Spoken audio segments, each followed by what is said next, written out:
किसान कांग्रेस के प्रदेश अध्यक्ष मौजूद हैं, जो किसानों को लेकर लंबी लड़ाई लड़ रहे हैं उत्तर प्रदेश में, और हमारे साथ प्रांतीय अध्यक्ष और पूर्व मंत्री आदरणीय नकुल दुबे जी हैं, और किसान मंच के हमारे सारे साथी हमारे बीच में मौजूद हैं।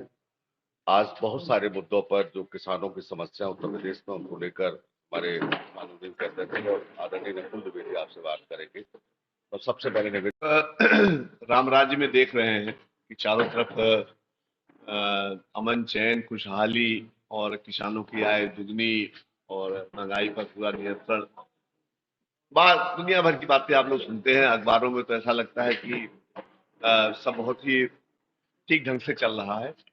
लेकिन मित्रों, आप सबकी जानकारी में है कि वर्तमान में किसानों के द्वारा की जा रही आत्महत्याओं की दर क्या हो गई है।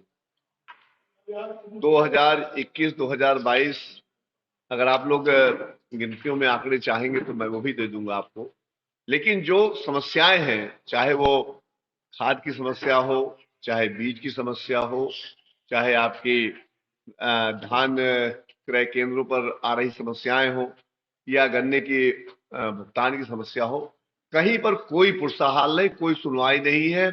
और जहां तक आप सबको याद होगा कि जब 2022 का उनका घोषणा पत्र जारी हुआ था, तो उसमें जो पहली बिंदु था, वो बिंदु रहा था कि किसानों को जब सिंचाई करेंगे तो उसमें जो बिजली प्रयोग होगी उसको फ्री दिया जाएगा, मुफ्त दिया जाएगा। आपने जनता को क्या समझ लिया है, किसानों को क्या समझ लिया है, ये बात हम लोगों की समझ में नहीं आ रही है। जब आप खाद बाहर से इंपोर्ट कर ही नहीं रहे हो तो आप दोगे कहां से? 18.5 MMM ये तो आप उत्पादन करते हो इंडिया में, और 32.5 MMP आपको चाहिए होता है। बाकी आप, चाइना ने रोक लगा दिया है, यूक्रेन ने रोक लगा दिया है वहां पर। तो जहां से आपको लाना था खाद, उन सब जगहों से तो आपने अपने संबंध इतने खराब कर लिए हैं कि वो लोग कोई आपको खाद दे नहीं रहा है। और यहाँ पर आपके उर्वरक मंत्री जी कह रहे हैं कि साहब खाद की कोई समस्या नहीं है, खाद की कोई कमी नहीं है। अरे भाई, वो खाद है कहाँ? क्या वो भी आपने वो कुछ लोगों के बड़े गोदामों में रखवा दिया है छुपवा करके, या कालाबाजारी होने के लिए? और जहां तक इसकी बात है आपके क्रय केंद्रों में, अब क्रय केंद्रों में किसान भाई आज सल्फात खा ले रहे हैं। उनके खाद नहीं बिक रहे हैं, वो सल्फात खा ले रहे हैं। और मैं तो व्यक्तिगत रूप से जानता हूं, चाहे वो महिगवा का आपका क्रय केंद्र हो, चाहे आपका ये लखनऊ शहर केंद्र हो, वहां पर इतनी अव्यवस्था फैली हुई है कि किसान जा रहा है, किसान जब पहुंचता है तो उसको पहले उसका पूरा धान पलटवा दिया जाता है, फिर कहा जाता है उसको सूखने दिया जाए। जब सूख कर के बाद आता है तो कहता है भाई अब इसको लेंगे नहीं। अब 18 नवंबर को आपने एक लेटर जारी किया, और उस लेटर में आपने लिख दिया है कि साहब जो हाइब्रिड उससे वो लिए होंगे उनको हम लोग नहीं क्रय करेंगे। और क्रय करने के लिए आप एफिडेविट मांग रहे हो, और एफिडेविट में आपने एक लिख दिया कि जिन प्राइवेट किसान उनसे क्रय केंद्रों से आपने परचेज किया है वहां की रसीद लाइए। अब 4 महीने 5 महीने पहले, अब किसान इतना ध्यान नहीं देता, तो तरह तरह के भांति भांति के तरीकों से कैसे आप उनका शोषण कर सकते हो, कैसे उन पर अत्याचार कर सकते हो, कैसे उनको परेशान कर सकते हो। पता नहीं कौन सा, मैं तो बार बार यही कहता हूं कि पता नहीं किस बात का बदला लेती है किसानों से ये वर्तमान कांग्रेस, वर्तमान आपकी भारतीय जनता पार्टी की सरकार। कि भारतीय जनता पार्टी की सरकार को ये ज्ञात है कि इस देश को हम लोगों ने सदैव से कृषि प्रधान देश कहा है, और कृषि प्रधान देश का मतलब किसानों के द्वारा। तो आप इन्वेस्टमेंट की बातें, लंबी चौड़ी बातें, लंबे चौड़े विज्ञापन, लंबे चौड़े आपके एडवर्टीजमेंट दिखाई पड़ रहे हैं, लेकिन जो वास्तविकता है, जो हकीकत है, उस हकीकत से एकदम परे सब काम चल रहा है। चारों तरफ त्राही त्राही मची है। मैं आप सबके माध्यम से सरकार से यही अनुरोध करता हूं, निवेदन करता हूं, अपील करता हूं कि भाई इन लोगों की समस्याएं, ये इन्हीं लोगों के बल में सब कुछ है। जो लोग जिनको लाखों लाखों करोड़ का कर्जा माफ किया जा रहा है, उनके दम पर हमारा देश नहीं है, उनके दम पर हमारा प्रदेश नहीं है।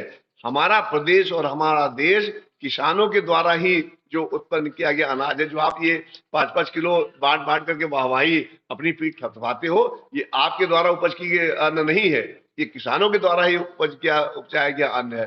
तो मैं यही कहना चाहता हूं कि इन लोगों की, चाहे वो बीज की समस्या हो, चाहे क्रय केंद्रों की समस्या हो, चाहे खाद की समस्या हो, चाहे ये आपकी ये गन्ना मिलों के जो भुगतान नहीं हो रहा, कुदरती का एक बहुत बड़ी मामला भी हम लोग के सामने आया है गोंडा जनपद का।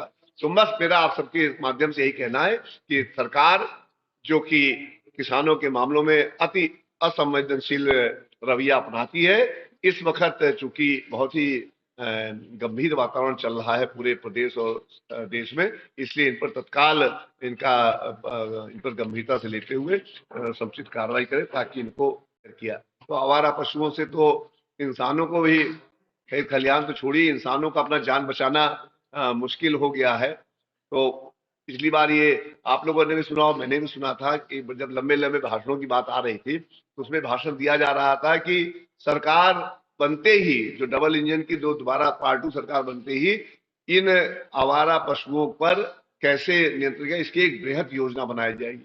तो वो योजना तो हमको लगता है सिर्फ वो चुनाव के टाइम में जब वो घोषणा पत्र वगैरह जारी होते हैं, भाषण होते तभी होता है। तो जिस तरह से उन्होंने सिंचाई के लिए फ्री बिजली देने के लिए कहा था, उसी तरह इसका भी हाल हुआ। तो इसलिए मैं आप सबके माध्यम से एक बार पुनः यही कहना चाहता हूं कि तत्काल इन तकलीफों पर, इन परेशानियों पर सरकार इनका संज्ञान ले और प्रशासन स्वयं जिलाधिकारी महोदय खड़े होकर के मिट्टी का तेल डाल करके उसकी बॉडी को वहां पर उनको शिक्षों से उनके माँ बाप को निकलने नहीं दिया गया।